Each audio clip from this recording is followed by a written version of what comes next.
Now, the Three Martini Lunch with Greg Corombos and Jim Garrity. And welcome, everyone, to the Monday edition of the Three Martini Lunch, along with Jim Garrity of National Review. I'm Greg Corombos of Radio America. We have good and bad martinis for conservatives today, as well as a champagne toast to one of the great people in the conservative movement in Washington, and we'll talk about that towards the end of the podcast. We're also sponsored today by Simply Safe Home Security. More on them a little later as well. Jim, let's start with the good martini, and that is that the Democratic Unity Tour hasn't actually spawned a whole lot of unity. Basically, it's Tom Perez trying to assure the really far-left base that he's their champion, and Bernie Sanders telling everybody, who he's also far-left, that the Democratic Party is a complete failure right now. He talked about this a little bit on Face the Nation yesterday with John Dickerson, and here's what he had to say about the current state of the Democratic Party. The model of the Democratic Party is failing. We have a Republican president who ran as a candidate, as the most unpopular candidate in modern history of this country. Republicans control the House, the Senate, 2/3 of governor's chairs. And in the last 8 years, they have picked up 900 legislative seats. Clearly, the Democratic Party has got to change. And Sanders actually does fairly well on the initial diagnosis, Jim. Of course, it's his prescription that's a mess. A party, John, that speaks to the pain of the working class in this country. Middle class is shrinking. 43 million people living in poverty. Almost all new income and wealth is going to the top 1%. People can't afford to send their kids to college. They can't afford child care. They can't afford health care. The Democratic Party has got to take the lead, rally people, young people, working people, stand up to the billionaire class. And when we do that, you're going to see voter turnout swell. You're going to see people coming in and running for office. You're going to see Democrats regain control of the United States Congress. We should point out that Jim's internet is out, so he's joining us by phone from a Starbucks. So if any of his answers sound inexplicably more liberal, that's probably why, just the osmosis of the atmosphere. I can thank my my home internet provider. They're no Simply Safe. Let me tell you that, Greg. Not a company you can rely on. So, this is the worst. Watching Bernie Sanders tour with Tom Perez is the worst unity tour since Abraham Lincoln did that show with John Wilkes Booth. And for everyone groaning, what, too soon? And you're right. I think the irony, and the New York Times, a couple places have written pretty trenchant and astute assessments of it. Bernie Sanders is all about what you and I would call class warfare, or at least economic grievances, right? About the idea of a working class, a poorer class, and a middle class getting the short end of a stick, and a wealthy class, always coming out on top. And while we might have, a lot of disagreements with him philosophically, the broad assessment of the difficulties of affording higher education or affording health care, even though Obamacare was supposed to fix all this, the man speaks some truth every now and then.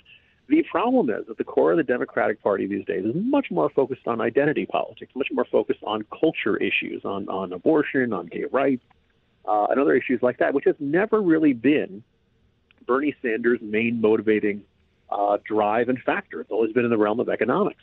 And so you have him endorsing this candidate for mayor out in Nebraska who is, pro-life or functionally pro-life or insufficiently pro-choice in the eyes of Planned Parenthood and groups like that. And various other Democrats are saying, why are we watching, why is this unity tour endorsing a pro-life Democrat? We hate the pro-lifers. Pro-lifers are the worst. And these various comments these guys have made have said, whoa. We don't want to see pro-life. We don't want to support pro-life Democrats. As far as we're concerned, they're the enemy. I would like to urge these Democrats to look back to see how they built their majority back in 2006 on the backs of guys like Keith Schuler. Right? I mean, there was a time when this was not a litmus test issue, and that's when they had the majority. It's only when they started forcing these guys to take more and more difficult and more liberal votes, the Democratic House majority collapsed in the 2010 midterms. This is a win-win for Republicans. I kind of am surprised that I think the probably most interesting lesson out of this, coming out of this, I'm making air quotes as I say this, unity tour, is that the divisions of the Democratic primary of 2016 really didn't go away with the end of the race. And I think it's going to be a long road ahead for Democrats as they try to figure out how to synthesize this and how much dissent from orthodoxy they're willing to accept in their candidates. Yeah, not a lot from what we're seeing so far.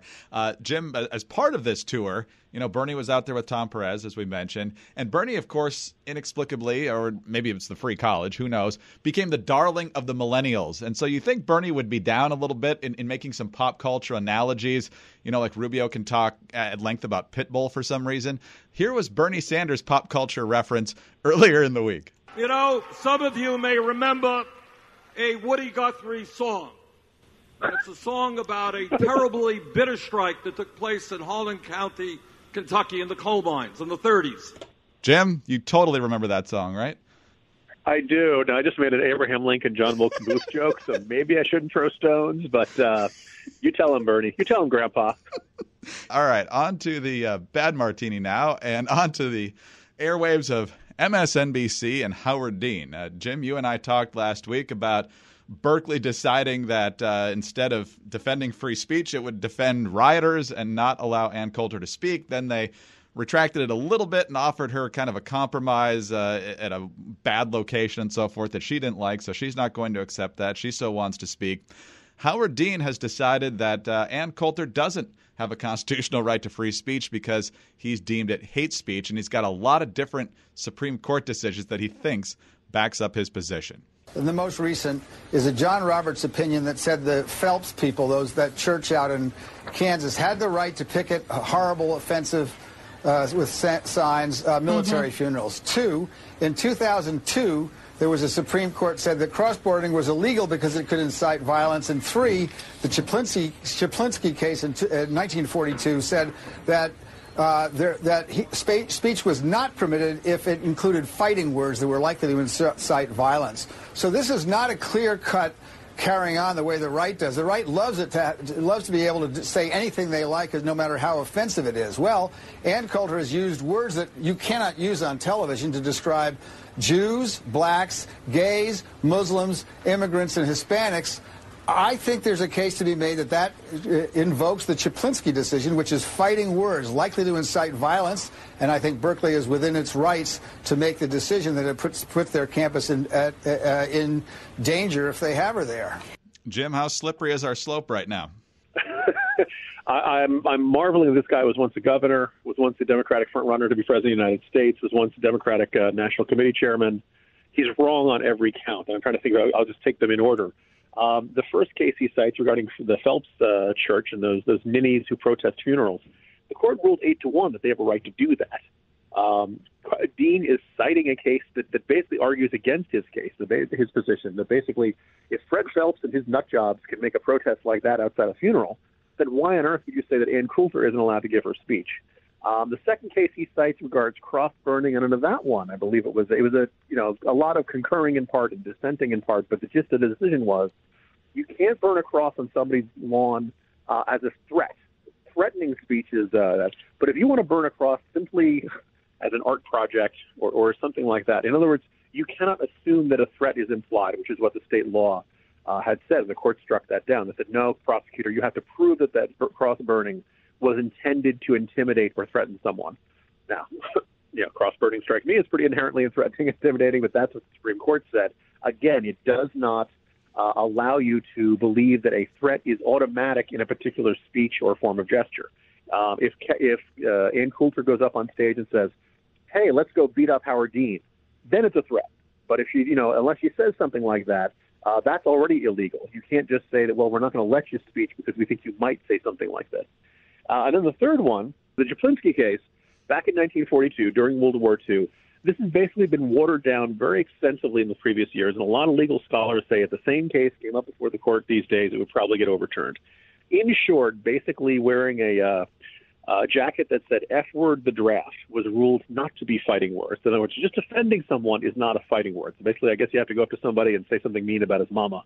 And then maybe that's considered fighting words. But basically, every court case subsequent to that one has narrowed the definition of fighting words more and more.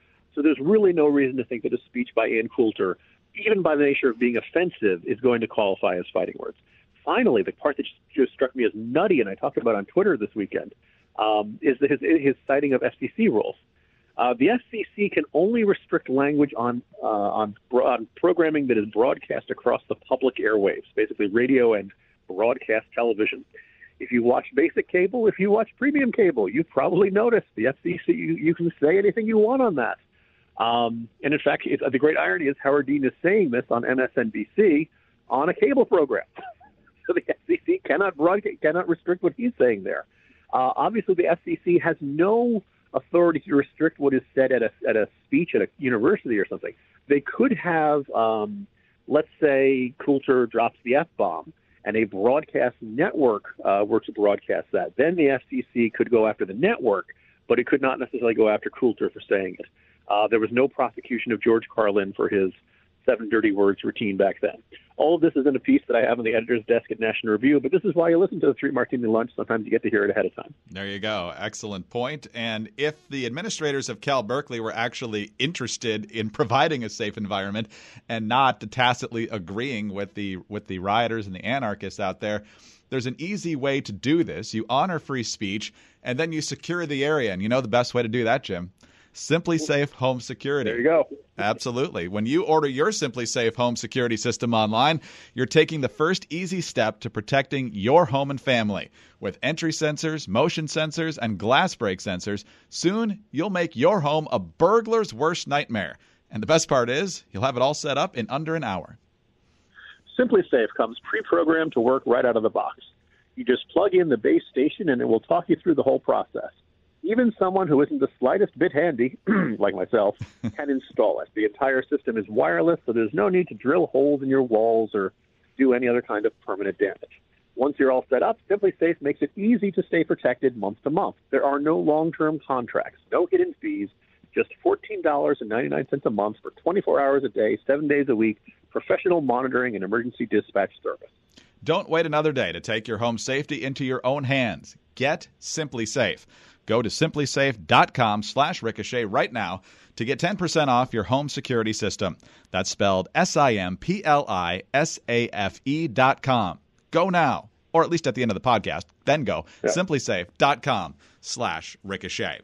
And Jim, as we mentioned at the top, there's no crazy martini today because we're making very necessary room for a champagne toast.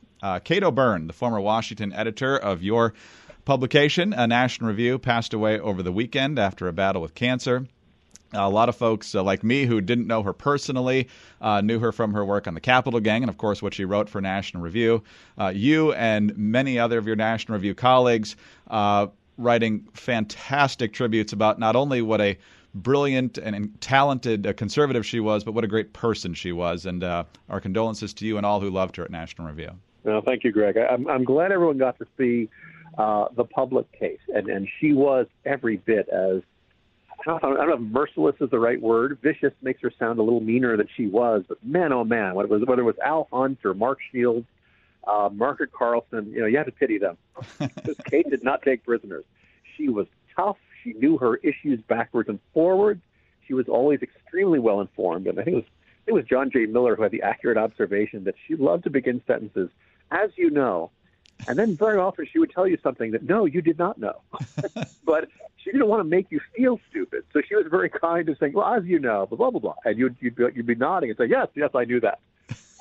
What you didn't get, and it was kind of intriguing to see other comments from folks like Tim Carney and a couple J.D. Vance, she had a remarkable ability. I think she just liked taking young writers, young folks, and if not quite taking them under their wing, just making them feel important. And I think Tim Carney put it well. She made you feel important even when you weren't.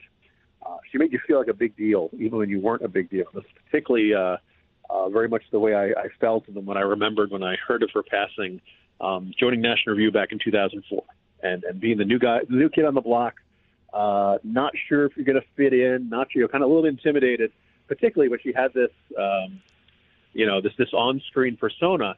And as Miller put it well, she was like the dead mother of National Review. She really took everybody under her wing and did her best to encourage everybody, steer you away from bad decisions, steer you towards good decisions. And she's going to be very, very much missed. I hadn't seen her in a while. I'd heard that she might have had a health issue or two. She did smoke like a chimney.